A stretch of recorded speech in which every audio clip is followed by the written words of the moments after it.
what's up? Welcome to the Bware Horror Real, your home for everything horror. This week on the chopping block, I've got a movie a lot of people were excited for. I wasn't necessarily too excited about it because I've been kind of on the fence with a lot of this guy's movies in the last few years. But today, on the chopping block, we are finally going to be reviewing Rob Zombie's 31.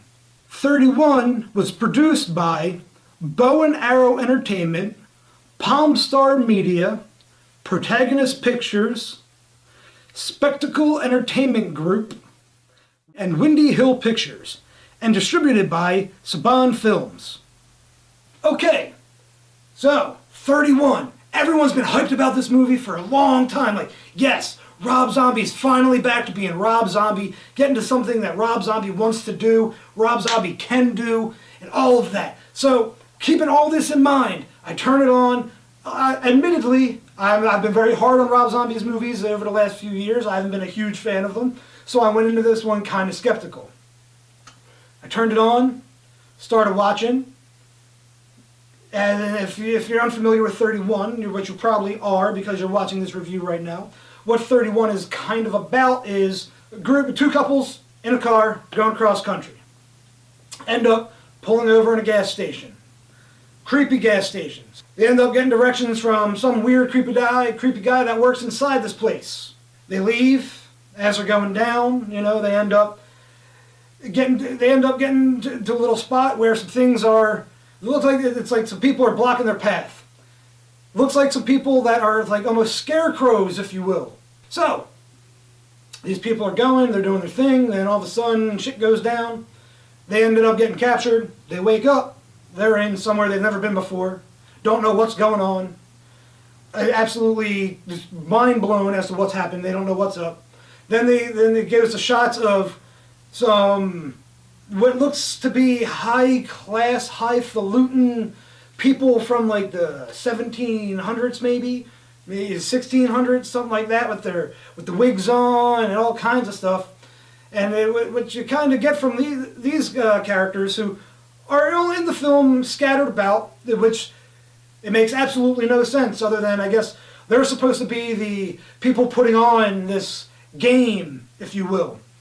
And the game is this: who will survive? That's pretty much it.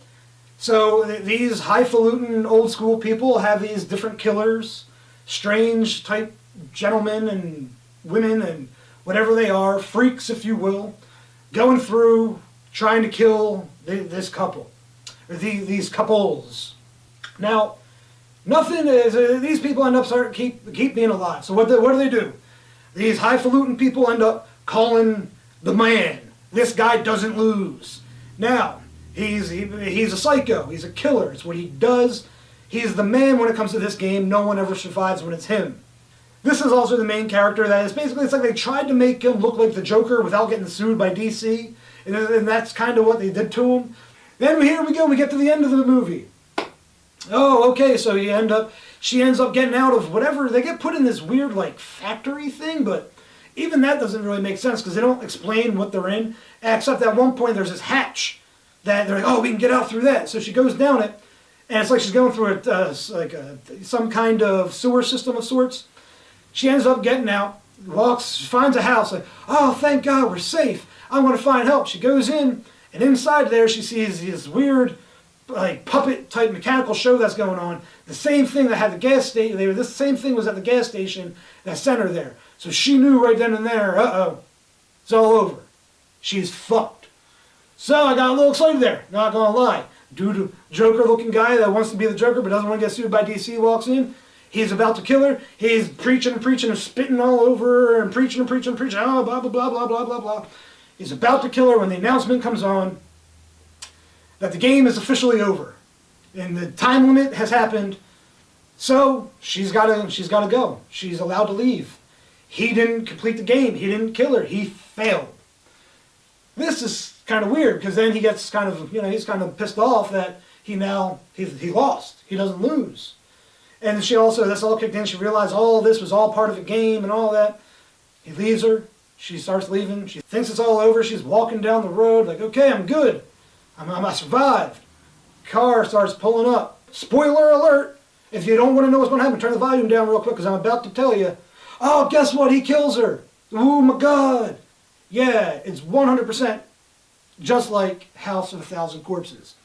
That is my problem with this entire movie, Rob Zombie, and everyone else associated with this movie.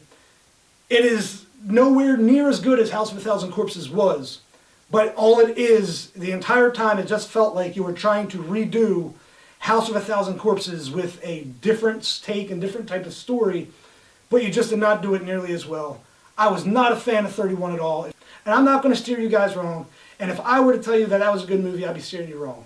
With that being said, I give Rob Zombie's 31 one screaming virgin. One. I'm only doing that just, it should get a 0. But I don't want to give it a 0 just because, like, you know, that'd just be mean. And, like, if Rob Zombie you're watching, I'm going to have to explain that to you. And, like, that's going to be an awkward conversation. Like, so stay away from this movie, everybody. Do yourself a favor. If you want to watch it, go ahead, but don't tell me I did not warn you. Remember, if there's anything you want to see me review here, all you got to do is type it up in the comments, right down there, let me know. Send me an email, send me a tweet, send me a Facebook message, comment, something, tag me or whatever, Instagram. Well, I got all that crap. Find me on there. Let me know what you want to see, and it'll be right here on the Horror Reel, and hopefully you'll agree with my reviews. All right, everybody. I'm for real out this time. Remember, if you're not down, beware.